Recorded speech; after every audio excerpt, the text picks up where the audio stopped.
좋은 아침입니다. 2022년도 10월 31일 새벽 하나님께서 우리에게 주신 말씀은 창세기 41장 53절에서 57절 말씀입니다. 제가 봉독하겠습니다.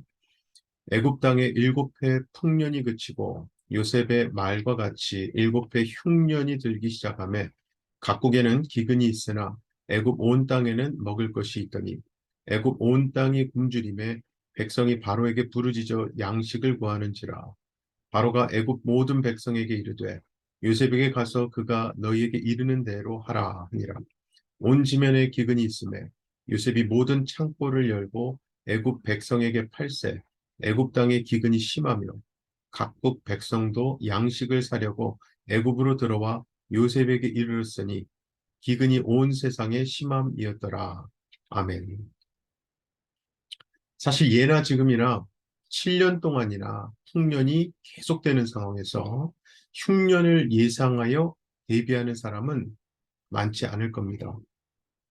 왜냐하면 7년 동안 풍년이 계속된다면 누구라도 그 풍년을 당연하게 생각할 것이기 때문입니다. 자, 그런 상태에서 갑자기 풍년이 사라지고 흉년이 시작되어서 먹을 것이 사라지게 되면요. 또 언제 있었자는 듯이 풍년에 대한 기억은 잊어버리고 그저 흉년이라는 상황에 대한 원망만이 있을 뿐이죠. 바로 이것이 세상을 살아가는 인간의 습성입니다. 중요한 사실은 하나님은 세상의 풍년만 계속되도록 하지 않으신다는 거예요. 풍년이 있게도 하시지만 흉년도 있게 하십니다. 흉년이 없고 풍년만 계속되기를 바라는 것은요. 참 이기적이고 근시안적인 본성을 가진 인간으로서는 당연한 거죠.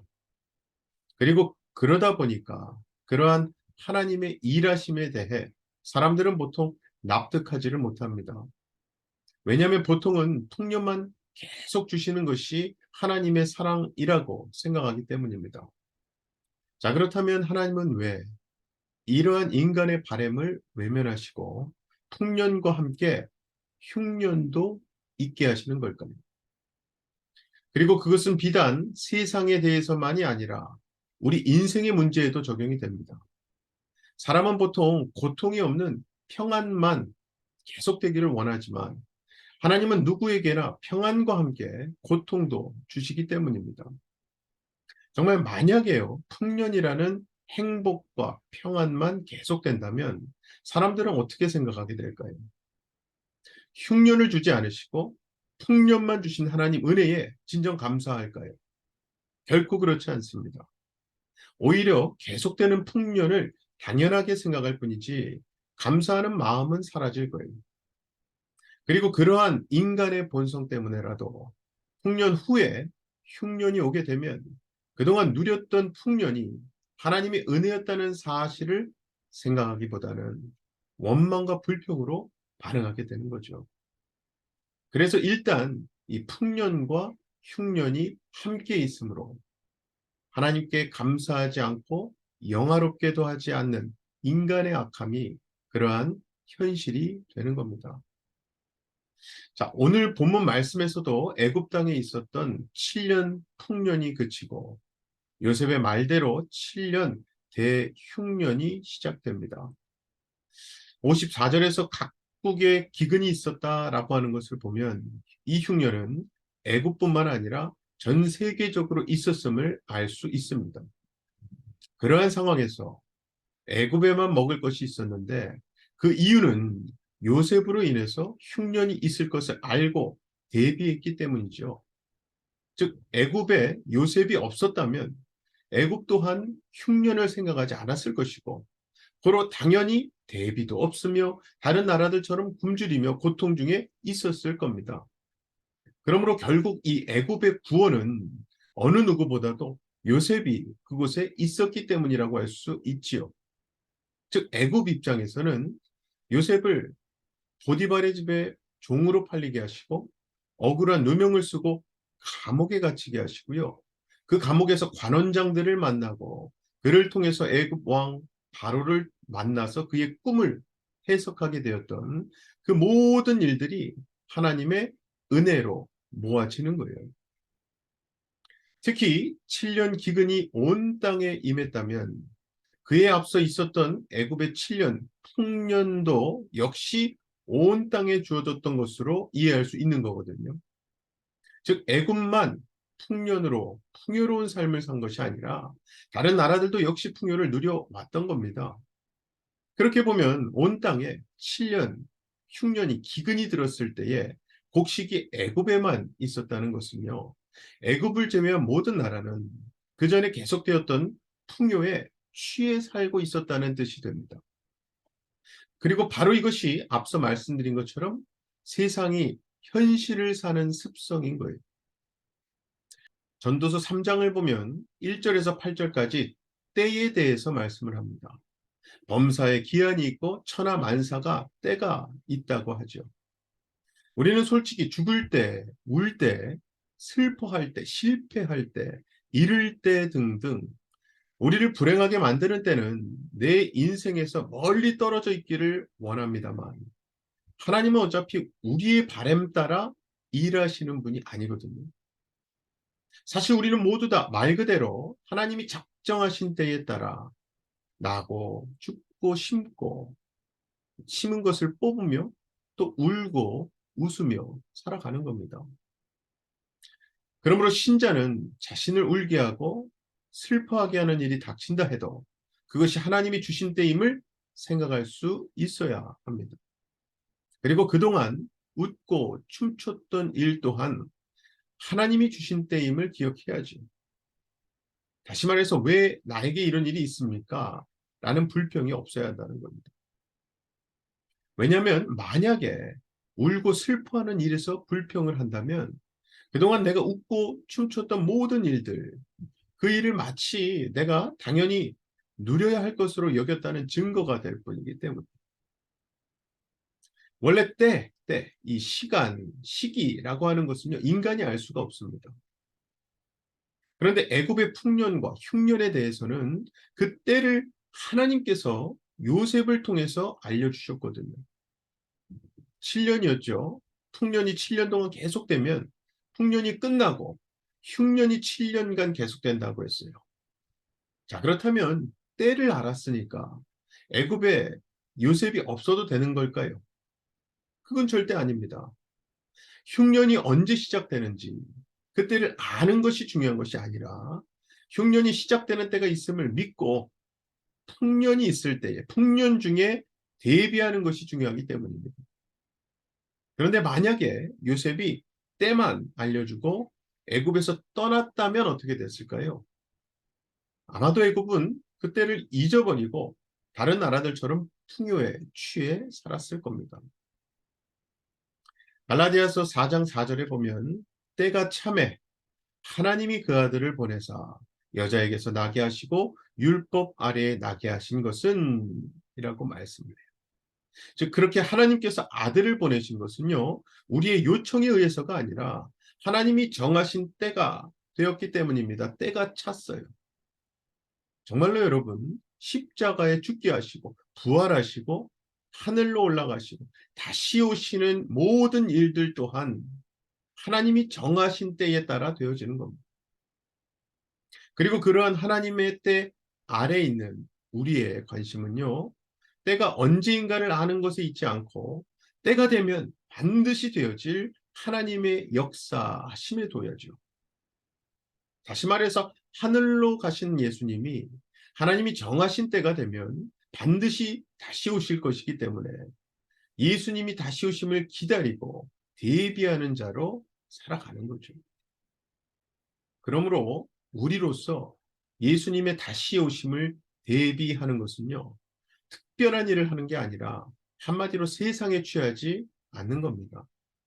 세상을 전부로 여기지 않고 세상의 풍요가 끝나고 기근의 때가 있음을 알고 사는 것이 신자에게 있어야 할 대비인 거죠. 왜냐하면 그렇게 적어도 예수님이 다시 오심을 잊지 않고 산다면 세상에서 풍요를 누리는 것을 삶의 어떤 의미와 목적으로 여기지는 않을 것이기 때문입니다. 본문 56절, 57절을 보시면 온 지면에 기근이 있음에 요셉이 모든 창고를 열고 애굽 백성에게 팔세, 애굽 땅의 기근이 심하며 각국 백성도 양식을 사려고 애굽으로 들어와 요셉에게 이르렀으니 기근이 온 세상에 심함이었더라. 그렇게 기근으로 인해서 각국의 백성들이 요셉에게 나아옵니다. 이때 요셉에게만 양식이 있다라고 하는 것은요, 요셉만이 살 길이라는 뜻이 되는 거예요. 즉 기근으로 인해서 요셉이 온 세상의 중심이라는 사실이 드러난 겁니다. 하지만 흉년이 아직 시작되지 않았을 때만 해도 어느 누구도 요셉이라는 사람에게 관심이 없었을 거예요. 당연히 요셉을 필요로 하지도 않았죠. 그리고 바로 이것이 요즘 현대인들의 예수님에 대한 인식이기도 합니다. 풍요롭다고 생각되는 때를 살고 있는 사람들에게 있어서 예수님의 존재는요, 아무런 가치가 없는 거죠. 예수님 없이도 풍요를 누릴 수 있다고 생각하기 때문에 예수님의 말씀에도 예수님에게도 관심을 두지 않아요. 다만 풍요 속에서 잘 먹고 잘 사는 것에만 관심을 둘 뿐입니다. 하지만 기근이 시작되면 우리를 살리는 양식은 예수님께만 있음이 드러나게 되죠. 그리고 신자는 그리스도인은요. 그때가 있음을 믿고 아무리 풍요의 시대라 할지라도 예수님이 참된 양식임을 믿는 겁니다. 때문에 세상의 것으로 풍요롭지 않다 해도 예수님이 우리의 만족 되심을 배우는 거죠. 꼭 기억하시기 바랍니다. 풍년의 시대는 흉년으로 인해서 사라집니다. 다시 말해서 지금의 모든 것이 예수님의 오심으로 인해서 끝이 나게 되는 거예요.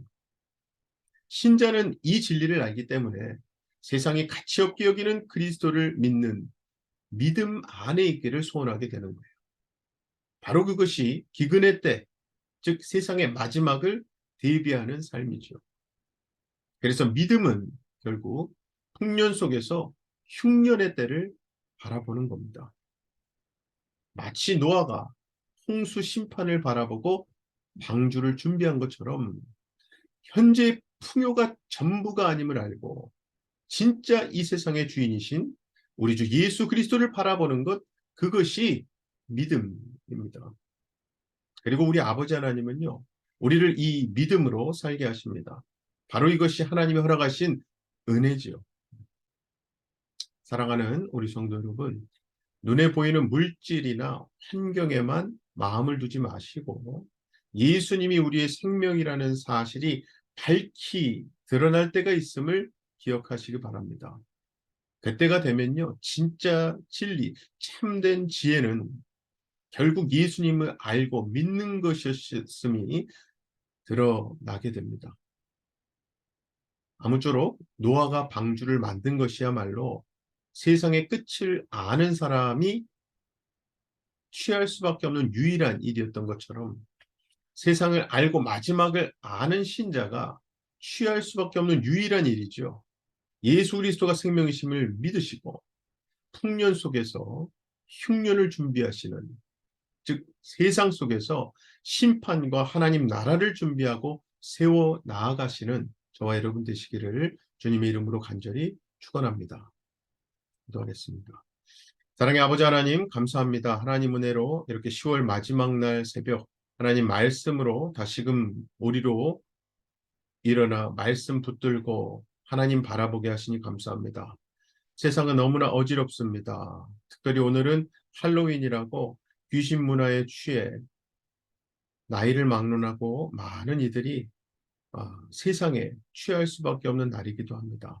이러한 시대일수록 저희가 더 하나님 바라보고 이런 풍년같이 보이는 시대에 흉년을, 하나님의 심판의 때를, 마지막을 대비할 수 있는 믿음의 자녀들이 다 되게 하여 주시옵소서. 믿고 감사드리며 예수님 이름으로 기도하옵나이다. 아멘. 하늘에 계신 우리 아버지여, 이름이 거룩히 여김을 받으시오며 나라의 임하옵시며 뜻이 하늘에서 이룬 것 같이 땅에서도 이루어지이다.